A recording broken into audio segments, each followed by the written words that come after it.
Première visite à l'étranger pour le président élu du Bénin, Patrice Talon, et il a choisi le Togo. Arrivé par voie terrestre ce dimanche, il s'est entretenu avec le chef de l'État fort et Ssozimna Nyazingbe à la présidence de la République à Lomé. Le système dual, bientôt dans la formation professionnelle au Togo. C'est ce qu'il faudra retenir de la validation des programmes d'alphabétisation fonctionnelle du système par les acteurs de l'éducation professionnelle. Et puis au lendemain de la Pâque, les chrétiens catholiques comme protestants étaient de nouveau à l'église ce lundi de Pâques. Pour eux, il n'est pas excessif d'annoncer au monde ce mystère de la foi chrétienne. C'était les principales articulations de cette édition. Bonsoir à toutes et à tous et merci de nous rejoindre pour le 20h sur la télévision togolaise. Je vous le disais en titre, pour sa première visite à l'étranger en tant que président élu du Bénin, Patrice Talon a choisi notre pays, le Togo. Le président nouvellement élu a eu un entretien ce matin avec le chef de l'État fort et Ssozimna Nyazingbe à la présidence de la République. Vous suivez là donc l'entretien entre les deux chefs d'État. Et à l'issue des échanges, le président élu, Patrice Talon, n'a fait aucune déclaration à la presse. Il faut noter qu'il est arrivé ce matin par voie terrestre. Il a été salué à son arrivée comme à son départ à la frontière de Sanvikondi par le ministre d'État chargé des affaires présidentielles, Solitoki Essa. Une journée après la Pâque, les chrétiens étaient de retour dans les églises ce lundi de Pâques pour célébrer toujours la résurrection de Christ. À la cathédrale Sacré-Cœur de Jésus de Lomé, l'évangile tiré de Matthieu 28, versets 8 à 14, invitait les fidèles à une vie de missionnaire à la suite du Christ. Augustin Kossi, Pierre Soussoupa.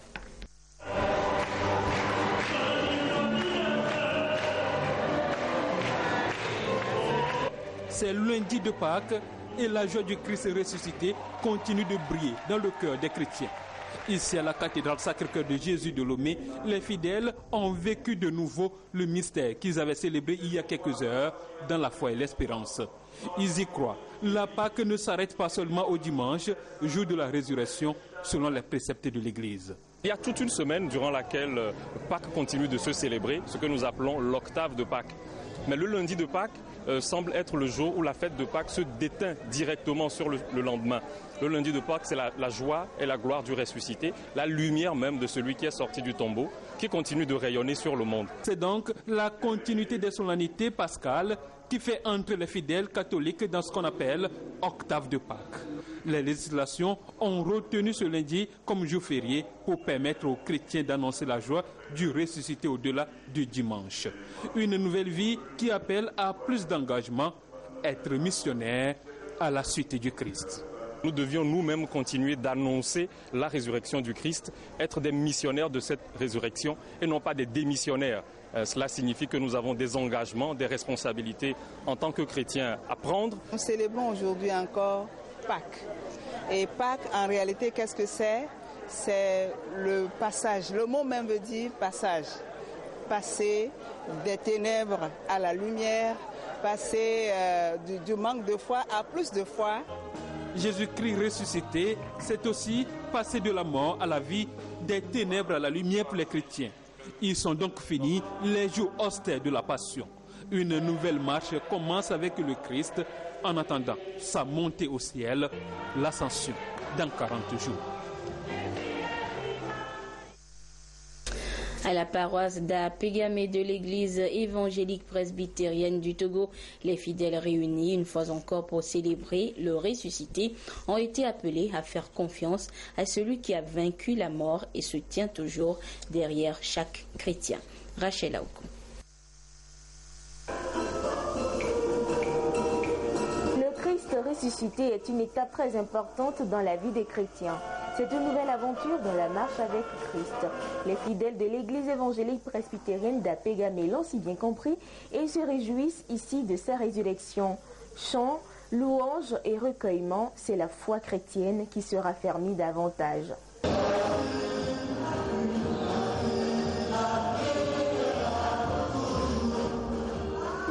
Jésus n'est pas ressuscité, notre foi est vaine. Il n'est pas lieu de célébrer le Seigneur s'il n'est pas ressuscité. Donc la résurrection de notre Seigneur Jésus-Christ est le fondement de notre foi. Nous basons notre foi chrétienne, notre certitude sur la résurrection du Seigneur Jésus-Christ. Il est plus important même pour nous que la Noël, la naissance de Jésus-Christ. Pour ce lundi de Pâques, le message a été tiré de l'évangile de Jean, chapitre 20, versets 11 à 18.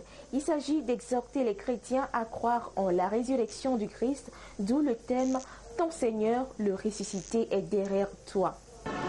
Celui qui croit à la résurrection et qui croit à celui qui est ressuscité, il ne devrait plus avoir peur, parce que le ressuscité, il est là pour faire tout à sa place. Donc, nous sommes appelés à croire en lui.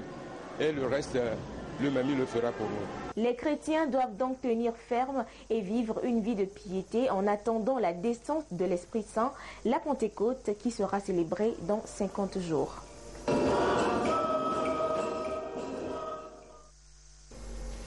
De la religion à l'éducation à présent, les programmes d'alphabétisation fonctionnelle dans le système de formation professionnels de type dual, coopératif, étaient soumis à études et validation cette semaine du côté de Palimé.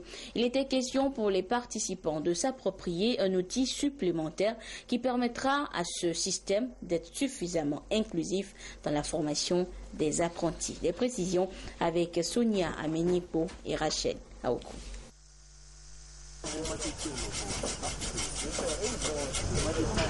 Pour son émergence à l'horizon 2030, le Togo doit disposer des ressources humaines qualifiées, ce qui passe nécessairement par des formations professionnelles de qualité données aux jeunes. C'est ce à quoi se sont attelés à Palimé les participants de cet atelier de 3 jours consacré à la question du fonctionnement du système dual et à la validation des textes d'application.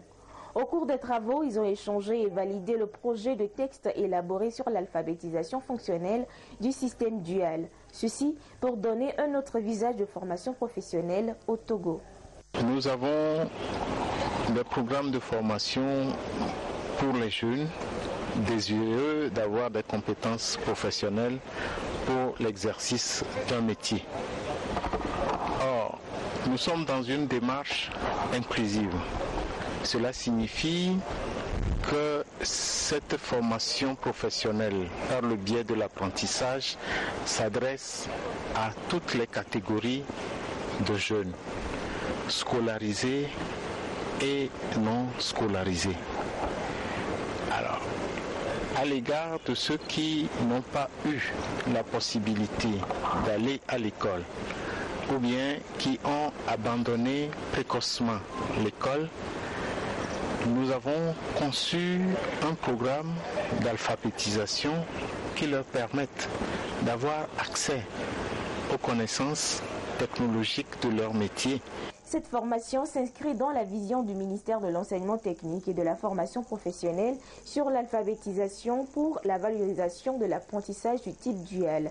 La rencontre a pu être effective grâce à la coopération germano-togolaise GIZ à travers son programme de formation professionnelle et de l'emploi des jeunes ProFEPEJ. Éducation supérieure à présent, le gouvernement togolais a mis en place depuis quelques années des projets de modernisation des universités publiques. Ces projets ont pris en compte également l'éclairage public au sein de l'université de Lomé. Le dit projet est actuellement en cours d'exécution avec l'implantation, ça et là, des installations solaires. Quel est alors l'avantage et surtout quels sont les impacts de ce projet sur ces universitaires et leurs études? Sylvain Abdou s'est intéressé à la question. Regardez ce reportage.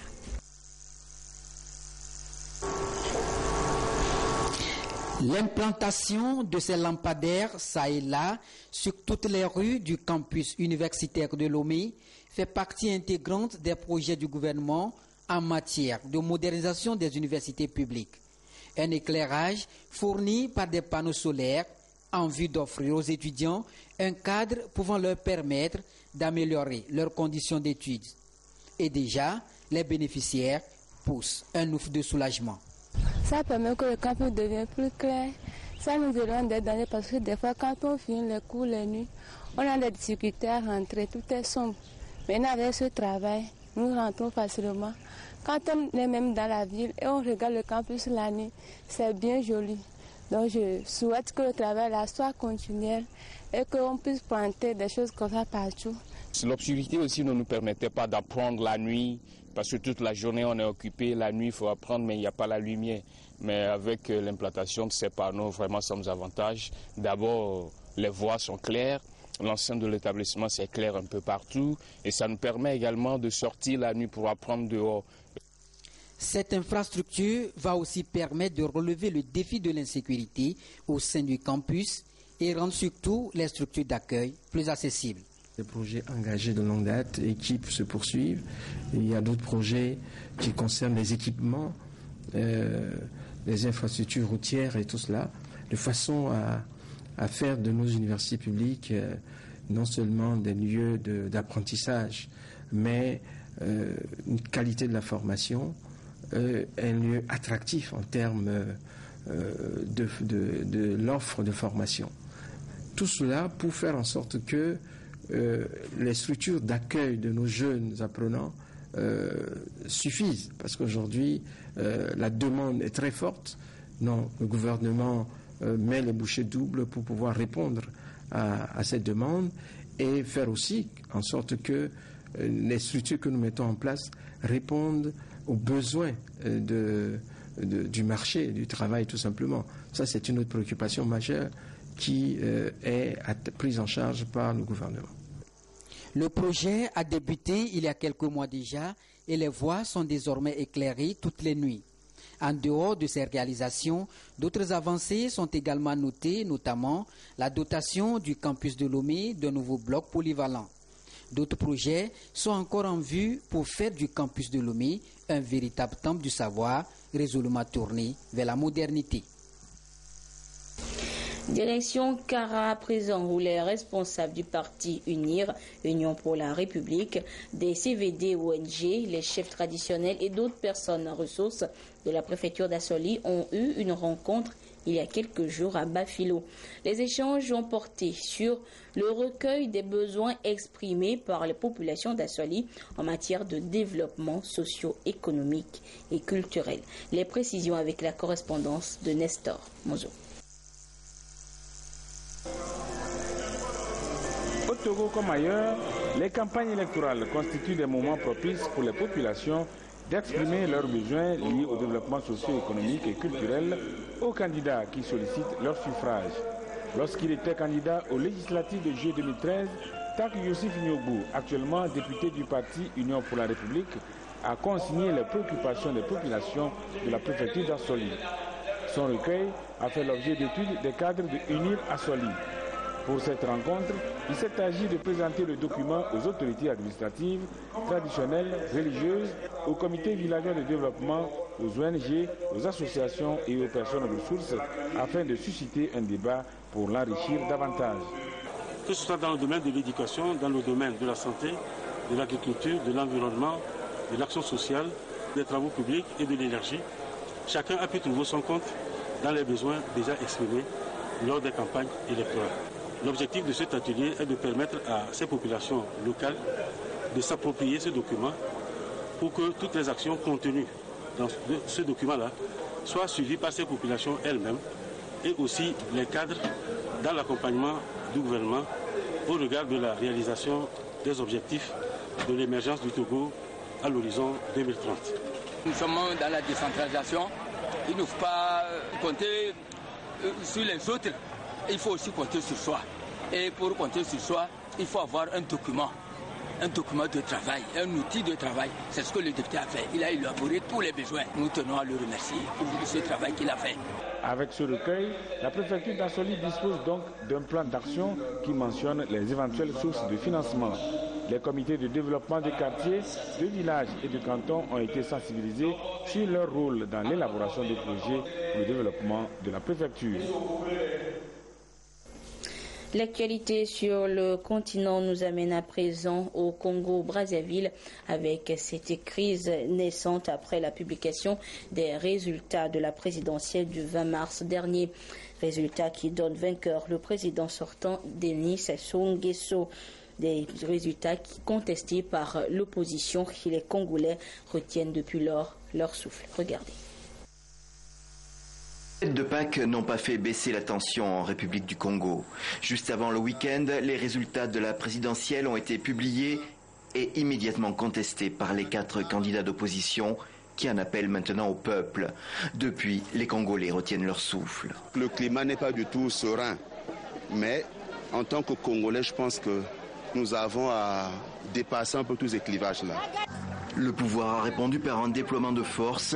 Les opposants dénoncent le blocage des sièges de partis et des arrestations de responsables. Selon l'opposition, il s'agit de faire obstacle au recomptage parallèle des voix qu'elle organise. Nous avons comme ça, sur l'ensemble du territoire national, nos militants et nos cadres qui sont soit au commissariat, soit dans les maisons d'arrêt ou soit bloqués. On ne veut pas qu'ils viennent à Brazzaville pour nous déposer tous les résultats consignés dans les fiches de résultats. Nous entrons dans la phase de désobéissance civile. Demain, ce sera la première opération ville morte sur l'ensemble du territoire national. Cette première opération ville morte sera certainement un test. La publication de ces résultats parallèles, annoncés comme imminente, pourrait également renforcer les antagonismes. Hors du continent africain, 6 jours après les attentats de Bruxelles, le bilan s'alourdit. Il est aujourd'hui de 35 morts, 4 personnes ayant succombé à leurs blessures. Les investigations se poursuivent toujours et les premiers résultats font croire à l'existence d'une véritable nébuleuse djihadiste franco-belge. C'est le grand format de cette édition qui débute le triste soir du 13 novembre 2015 à Paris. C'est un réseau tentaculaire, une équipe de tueurs belges et français, aux ramifications complexes. Un groupe constitué pour frapper l'Europe. Paris-Bruxelles, plus de 160 morts en 4 mois.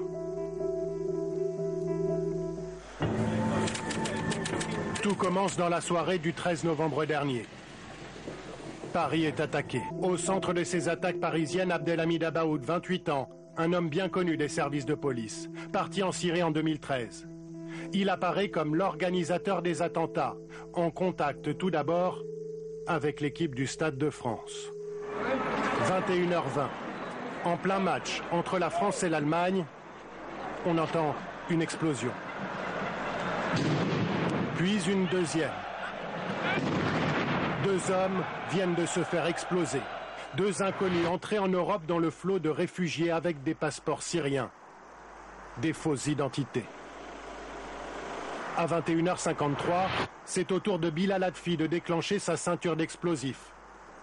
3 hommes, 2 inconnus, un jeune Français, Bilal Hadfi, ce dernier en contact téléphonique permanent avec Abdelhamid Abaoud, au cœur des opérations.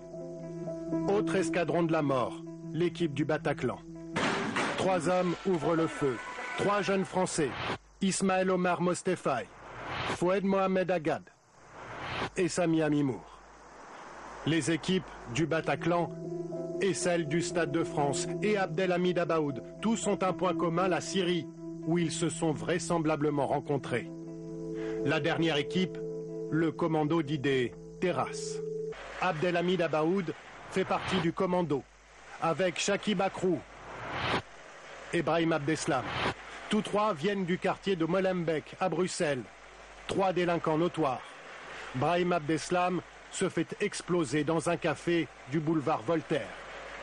Chabi Bakrou et Abdelhamid Abaoud, les 2 amis, meurent ensemble 5 jours plus tard, dans leur dernière planque, à Saint-Denis. À ce moment-là, tous les terroristes présents à Paris sont morts, tous sauf un, Salah Abdeslam, le frère de Brahim, vieille connaissance lui aussi d'Abaoud, un personnage central et énigmatique. C'est lui qui a convoyé les 3 kamikazes du Stade de France. Salah Abdeslam devient l'homme le plus recherché d'Europe. Voici les seules images de l'homme en cavale. Autre personnage lié aux attentats de Paris, Mohamed Abrini, un ami d'enfance de Salah Abdeslam. Ils ont fait le trajet ensemble depuis Bruxelles jusqu'à Paris la veille des attentats. Toujours vivant, Abrini est activement recherché. Le 18 mars, l'enquête connaît une brusque accélération. Salah Abdeslam, l'homme le plus recherché d'Europe, est arrêté dans son quartier de Molenbeek. On le voit ici tiré par des policiers, capuche sur la tête. Certains le croyaient en Syrie. En réalité, Salah Abdeslam est resté à Bruxelles pendant 4 mois avec la base arrière des attentats de Paris. Et d'abord, les coordonnateurs. 2 hommes, Mohamed Belkaïd et Najim Lachraoui, que Salah Abdeslam connaît bien. Najim Lachraoui, 24 ans, belge, parti en Syrie en 2013. Des traces de son ADN ont été retrouvées sur des ceintures d'explosifs, du Bataclan, mais également du Stade de France. Il est l'artificier du groupe. Un personnage évidemment central. La base arrière des... Et contre la montée du djihadisme et le terrorisme dans le monde, le mouvement des Amazones de la République se mobilise pour endiguer le mal à la source. Le mouvement est appelé à sensibiliser sur toute l'étendue du territoire national les femmes pour conserver le climat de paix et lutter contre les germes du radicalisme et du terrorisme. Mais le terrain du lycée d'Agoué à Lomé a servi donc de cadre pour le lancement officiel de cette campagne nationale. Nous y reviendrons dans nos prochaines éditions. Et il a également été question d'impliquer la femme dans la construction d'une nation de paix lors d'une formation initiée par la Fédération de femmes pour la paix mondiale. Car pour les organisateurs, la femme est une promotrice naturelle de paix. Emmanuel Adjaclo, Christine Pichekelode.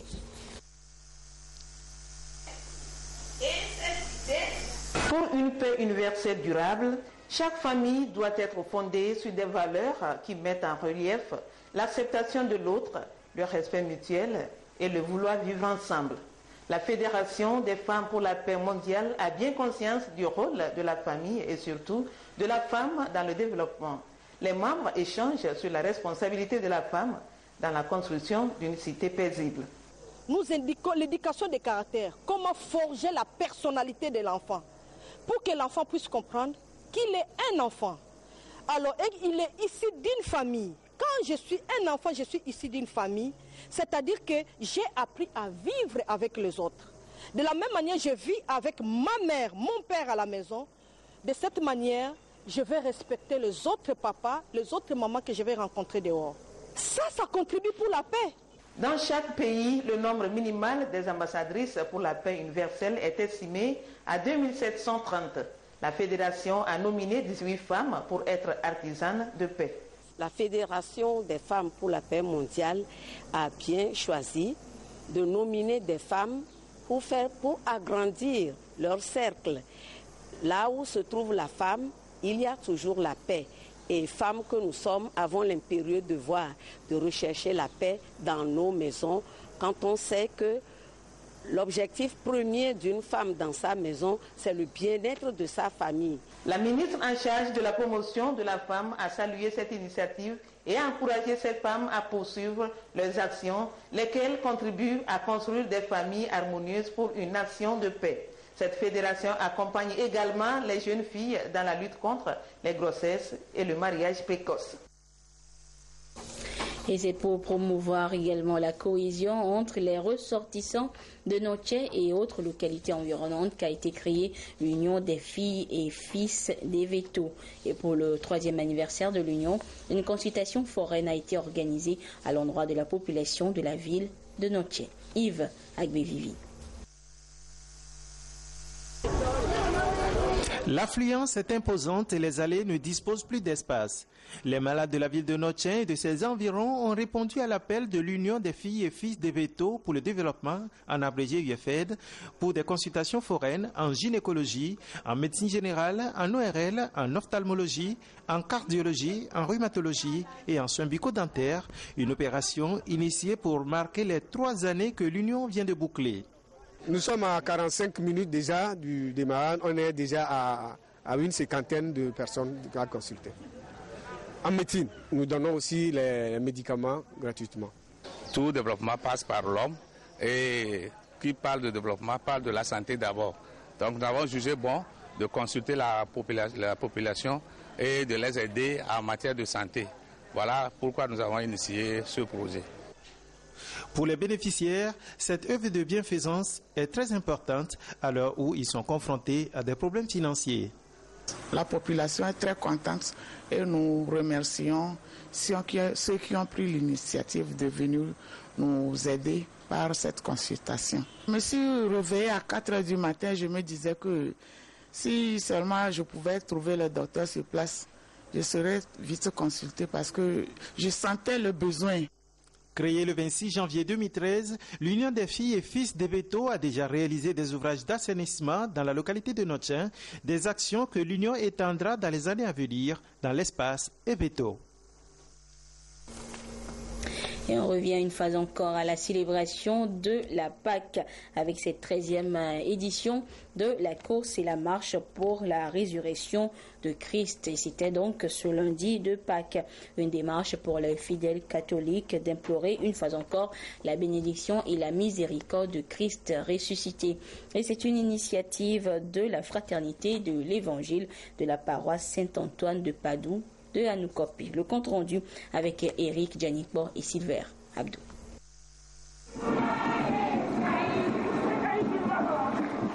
Au premier rang de ce peloton, la flamme de la résurrection, symbole de Jésus ressuscité. Les paroissiens de la fraternité de l'Évangile ont couru, marché, chanté la gloire de l'Éternel pour proclamer cette bonne nouvelle, la résurrection de Jésus. Et nous suivons les pas de Saint François d'Assise dans les ordres franciscains. Et nous prenons sur nous chaque année, spécialement le lundi de Pâques, pour faire cet événement, pour marquer la résurrection de notre Seigneur Jésus-Christ, pour annoncer la bonne nouvelle de cette résurrection, pour annoncer aussi la joie que cette résurrection apporte à tout le monde. La célébration du lundi de Pâques par ces fidèles de l'Église catholique Saint-Antoine de Padoue de Hanoukopi est de témoigner leur foi en Christ, expression du vivre ensemble et de la cohésion fraternelle. Durant ce parcours soutenu par les frères franciscains, les coureurs observent des arrêts pour exécuter une prière du pape François. La prière que le Saint-Père François nous a proposée pour marquer que nous sommes des artisans de cette miséricorde et que partant de nous, que ce message puisse faire tache d'huile autour de nous. C'est la 13e fois consécutive que cet événement est initié pour inculquer davantage aux fidèles la spiritualité de Jésus et expliquer qu'il est vraiment ressuscité. Et voilà, c'est sur cette marche et course de la résurrection que se referme cette édition. Merci à vous qui l'avez suivi un peu partout grâce à la télévision togolaise. Retrouvez Edem ce support à 22h30 pour la dernière édition du journal. Excellente suite et fin de week-end pascal à toutes et à tous. Au revoir.